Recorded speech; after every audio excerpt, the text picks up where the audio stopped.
Oi, turma. Do livro Palavras de Vida Eterna, do Chico Xavier, pelo Espírito Emmanuel. A mensagem de hoje é do capítulo 94, Beneficência e Paciência. A caridade é paciente e benigna. Paulo. Beneficência, sim, para com todos. Prato dividido, veste aos nus, remédio aos doentes, asilo aos que vagueiam sem teto, proteção à criança desamparada, auxílio ao ancião em desvalimento, socorro às viúvas, refúgio aos indigentes, consolo aos tristes, esperança aos que choram. Entretanto, é preciso estender a bondade igualmente em outros setores. Compreensão em família, trabalho sem queixa, cooperação sem atrito, pagamento sem choro, atenção a quem fale, ainda mesmo sem qualquer propósito edificante, respeito aos problemas dos outros, serenidade nas horas difíceis, silêncio às provocações, tolerância para com as ideias alheias, gentileza na rua. A beneficência pode efetuar prodígios levantando a generosidade e conquistando a gratidão. Contudo, em nome da caridade, toda a beneficência para completar-se não pode viver sem a paciência. Bacana, hein? Né? Se a gente quer ser bom, primeiro a gente tem que ser paciente. Que exercício terrível esse, o da paciência. Aí quando a gente não consegue começar por ela, a gente começa pela parte boa. Eu tô aqui, ó, presente. Eu posso dizer, né? Paciência não foi muito meu sobrenome, não. Né? Pelo contrário, meu sobrenome a vida inteira eu acho que foi ignorância.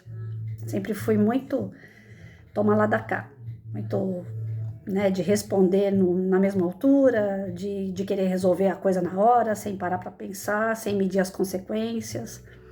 A vida foi me ensinando, tomando um rumo diferente do qual eu esperava, aonde eu tive que desenvolver paciência. Mas o caminho que eu encontrei para desenvolver a paciência, primeiro, foi querer ser uma pessoa boa para com os outros, né? É um exercício que vai trazendo outro e outro e outro. Se você consegue ser bom, você vai ter paciência com aquele que é ruim. E se você consegue, através da bondade e da sua paciência, transformar o outro, aí vem a gratidão. Aí vem a colheita doce. Aí vem aquele momento que você sente paz, que você se sente alegre, feliz. Olha só, Deus é maravilhoso, é tudo amarradinho. A gente é que fica deslocado enquanto não tem conhecimento, enquanto a gente não procura desenvolver o melhor de nós. Aí a gente fica deslocado. Aí a gente acha que todo mundo é ingrato com a gente acha que todo mundo quer a nossa maldade, que todo mundo tá atacando. Presente, eu achava, né? Eu acreditava que o mal era mal. E por mais que eu tivesse um pouquinho da doutrina no coração, um pouquinho de fé, pouquinho, né? Porque como eu sou Santo Tomé, a minha fé é pequena. Eu sou aquela que Jesus vai falar assim, anda em cima da água porque eu andei, você consegue fazer o que eu faço e muito mais. E eu vou falar para ele, não vou não, mestre, eu vou morrer afogada. Porque a minha fé é extremamente pequena, né? O fato da gente não ter a fé, o fato da gente não ter o conhecimento, da gente ser ignorante, é por isso que eu falo, meu sobrenome era ignorância, né? Falta de conhecimento, não é só ignorância de ser rude, não. É ignorância de falta de conhecimento. Nunca fui aquela professora que chegou na sala de aula e falou, eu sei tudo, nunca. Em nenhum momento, nenhum aluno vai poder falar isso de mim. Que eu cheguei na sala de aula e falei, aqui eu sou a dona do saber. A única coisa que eu falava é, aqui quem manda sou eu. A ordem dentro da sala é minha. A organização, a disciplina é minha. Agora o conhecimento não. Eu sempre falei para meus alunos, vai procurar mais, vai querer saber mais, porque essa é a minha versão. A minha versão é curta. O que eu conheço é muito pouco. E de fato, a questão da gente não saber muito prejudica demais a gente, demais. Tô com 51, gente, agora que eu tô começando a despertar. E ainda assim, se Jesus chegar aqui e falar, Patrícia, anda sobre as águas, eu falo pra ele assim, eu posso colocar só o dedinho do pé lá primeiro? Hoje eu arrisco colocar o dedinho do pé.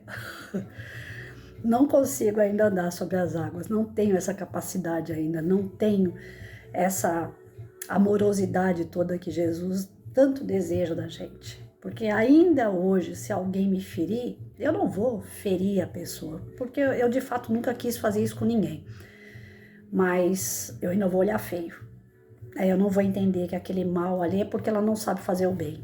Por mais que eu exercite com vocês aqui todo dia, eu ainda estou longe de entender esse processo do perdão.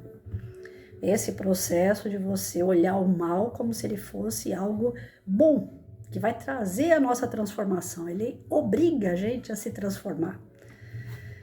Eu tô tentando, né? Comecei pela minha doença. Com ela eu já fiz as pazes, já desde quando eu fiquei sabendo que era poliomielite, não tem para onde correr, não tem como sarar, só tem como tratar. Então vem cá, filha, vamos conversar.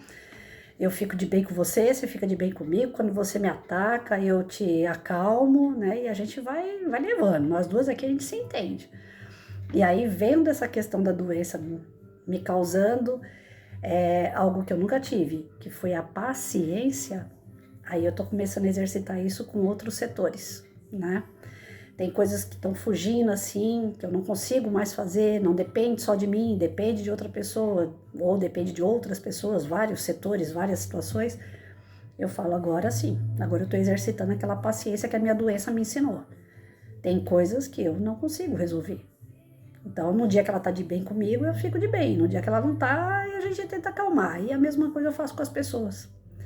Você tá de boa comigo? Você quer conversar comigo? Tô aqui pra conversar. Ah, você não tá muito afim de conversar? Então tá bom, Deus te abençoe. Quando você quiser, eu tô aqui, né? Eu tô tentando aprender a ser assim. Mas não é fácil, porque as provas vêm uma atrás da outra. À medida que você vai começando a aprender, aí vem a prova. Eu dava prova constante para os meus alunos. Eu nunca falei para eles assim, hoje vai ter prova. Todo dia tinha uma atividade diferente, alguma coisa, e eu falava, isso aqui eu já vou aproveitar para dar nota, né? E eu vejo que a vida faz com a gente exatamente a mesma coisa. A vida também traz para a gente as provas diárias. Ela avalia a gente todos os dias para ver se a gente tá conseguindo aprender aquilo que Jesus aqui veio fazer, né? Então, os exercícios para se chegar à paciência, de fato, é ser bom. Quando a gente começa a ser uma pessoa boa, a paciência surge. Quando a gente ainda é muito ignorante, que a gente ainda não tem esse conhecimento da bondade verdadeira, aquele amor sem querer nada em troca, aquela doação de coração. Outro dia eu estava conversando isso, não me lembro bem onde, mas teve uma conversa desse tipo, né? Você fazer o bem, por exemplo, dar uma cesta básica, né, para uma pessoa no final do ano que a família passa apuro.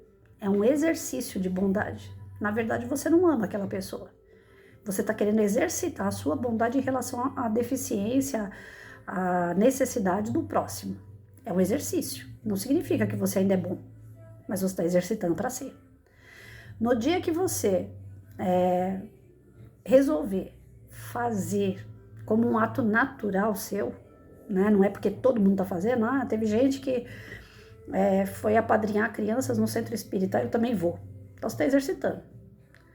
Agora, a partir do momento que você falar, não, chegou a época de apadrinhar a criança e eu quero ser a primeira da fila, eu quero ser a primeira a escolher, aí sim. Ou você nem esperar o centro espírita fazer campanha, ou uma igreja fazer campanha, você simplesmente falar, esse ano eu quero deixar uma criança bem vestida, né? Eu cansei de atravessar a rua, porque na escola tinha uma lojinha na frente da escola, atravessando a rua. Eu cansei de estar na sala de aula, cansei não, porque eu fazia isso sempre, então não cansei, é bom te falar, né? Fui várias vezes, né? Na sala de aula eu bati o olho numa criança que vinha toda esfarrapada, eu catava na mão, vamos atravessar a rua. Chegava lá, falava, Cris, bota uma roupinha nova nessa criatura para mim, da calcinha, da meia até o chinelinho se tiver. O que servir nela, você bota uma troca para mim. E a criança voltava para a sala toda feliz. Isso foi antes dos uniformes, né? Antes da época de uniforme. Que agora a prefeitura dá uniforme. Mas antigamente não dava. Então a criança ia para a escola toda esfarrapada, via os outros com mochilinha de moranguinho, de bichinho, né? E ela sempre naquele estado de roupa cheia de trapo, o material todo bagunçado. Cansei mal de falar, né? De comprar material para dar para o aluno, desde a mochila até a borracha. E isso não me gabo, eu estou dando um exemplo, né? que era um amor que eu tinha e que era natural fazer. Não era campanhas, eu não estava exercitando. Eu via a condição e queria fazer. Isso eu sei que era amor.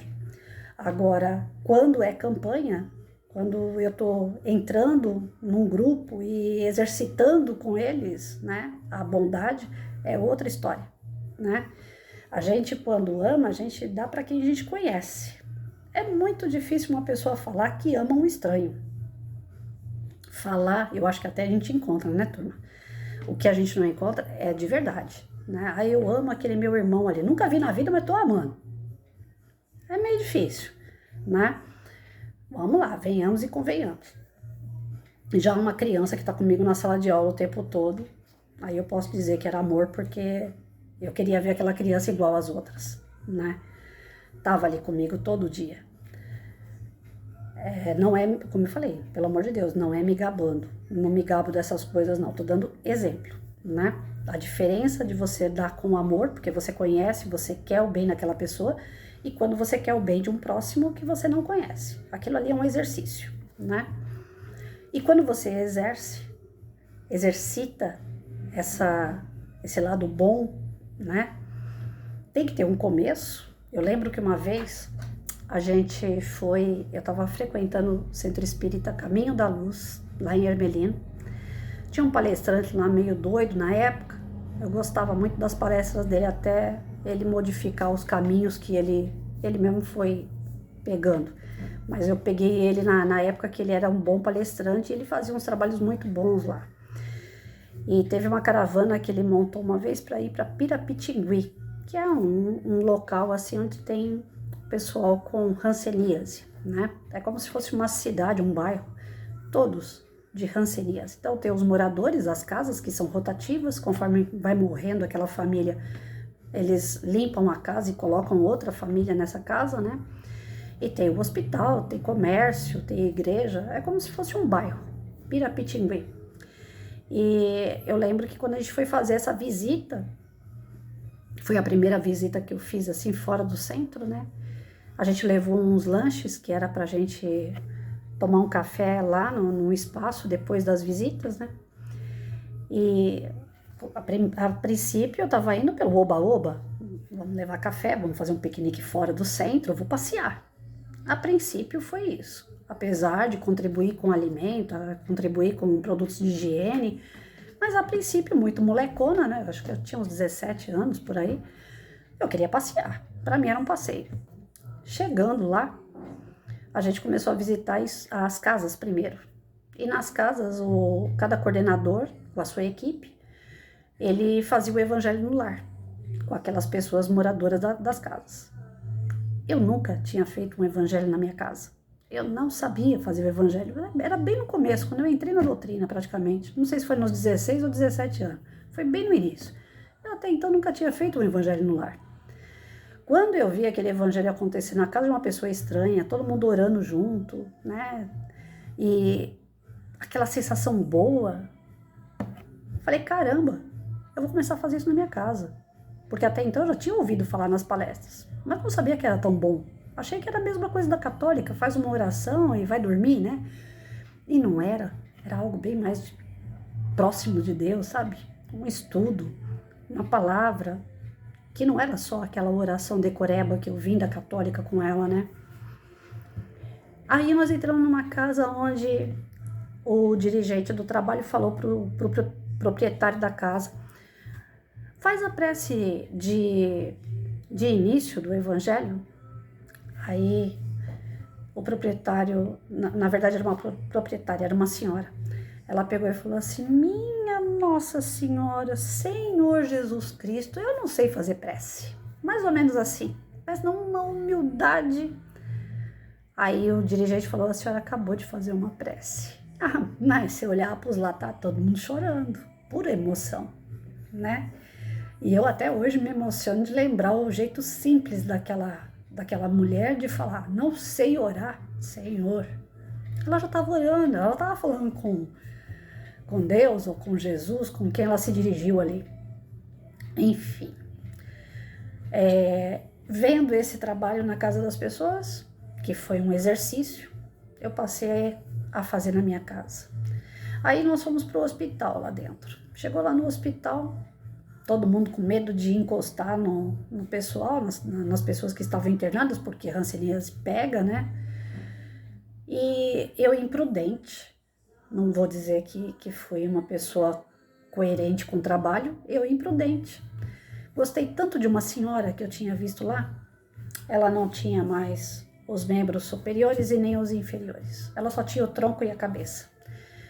Mas ela estava coberta com lençol, e quando eu abri a porta do quarto, que era de frente para a cama dela, porque os quartos eram bem pequenininhos, conforme eu abri a porta, dei de cara com ela deitada assim, com o pescocinho levantado, e ela me abriu um sorriso, e eu arregalei o olho, porque eu vi pelo lençol que ela não tinha a parte do corpo, só tinha o tronco e a cabeça. E aquela mulher com aquele sorriso daquele tamanho. Eu já tinha uns pepinos em casa, umas coisas de adolescente, né? E quando eu olhei aquele sorriso, eu falei, meu Deus, tô reclamando do quê? Olha só a condição dessa mulher e olha o tamanho do sorriso dela.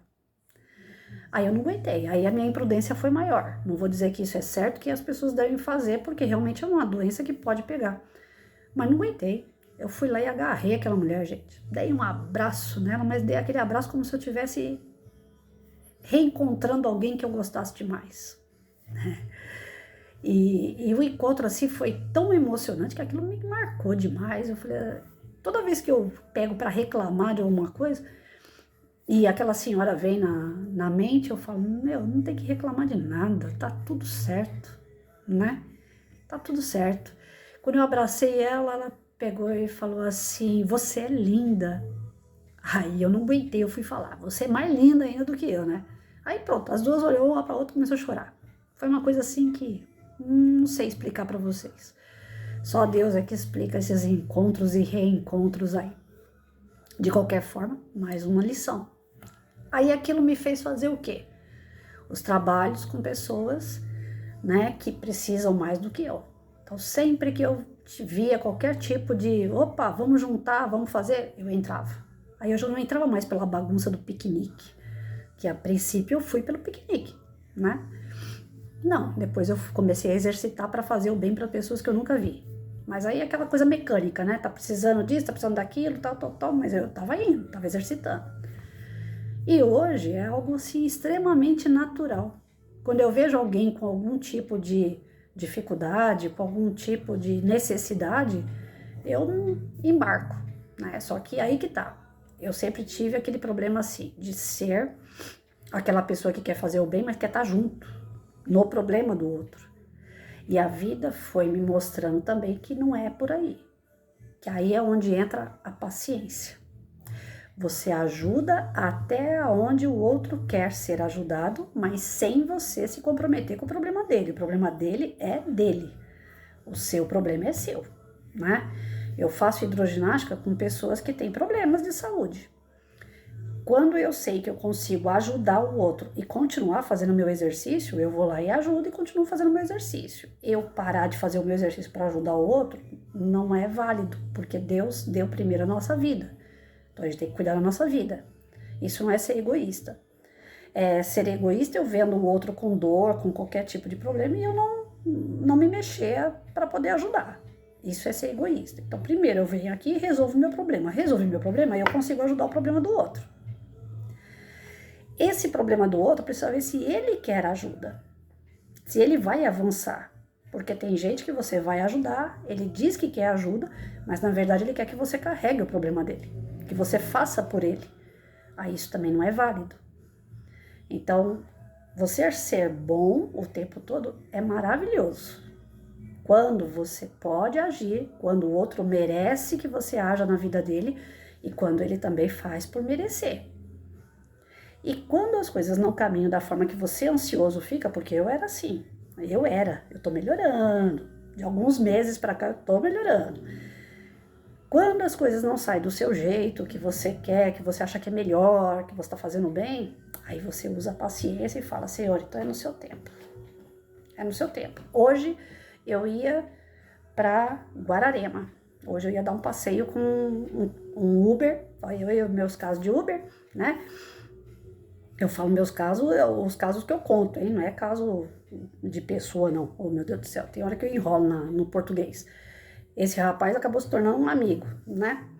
E hoje eu ia para Guararema com ele. Desde cedo que deu tudo errado. Desde cedo que ele falou, professora, tá frio, tá chovendo. Falei, não, mesmo assim eu vou. Quando eu falo que eu quero fazer uma coisa, eu vou. Aí depois, mais tarde, ele, professora, meu carro quebrou. Ou seja, não era para sair com esse rapaz hoje, não era pra gente fazer essa volta. Aí eu coloquei no meu coração o quê? Deus, não era para fazer. Então, eu ainda teimei. Peguei outro taxista e fui bater em Santa Isabel, que não é Guararema. O meu passeio de hoje foi dinheiro jogado fora. Hoje não era para sair. Então, quando você insiste numa coisa que tá mostrando para você que você não tem que fazer, tem que ter paciência, tem que esperar. É o momento de Deus, não é o seu. E graças a Deus que eu fui e voltei bem. Podia ter acontecido alguma coisa, eu fui teimosa. Então é isso. A beneficência, a bondade é um exercício que com o passar do tempo ele se torna natural. E quando ele se torna natural, a gente deve fazer por quem precisa, mas quem quer e merece. Não é por qualquer pessoa em qualquer momento, né? Nem o nosso anjo de guarda, que é um cara excepcional, nem ele faz isso. Quando ele vê que a gente tá pisando na bola, ele dá uma afastadinha e fala, vai lá, quebra a cara, depois você volta. Nem ele faz as coisas por nós. Nem o nosso anjo de guarda, que é um ser supremo, que ele é superior a nós, que já é ali, né, top. Nem ele faz por nós. Nem ele faz quando não tem que fazer. Ele também tem muita paciência, ele ensina isso a gente. Então, que a bondade que a gente queira fazer às pessoas, que ela venha acompanhada com a paciência. Porque não é no nosso tempo, não é na nossa ansiedade que nós vamos resolver o problema do outro.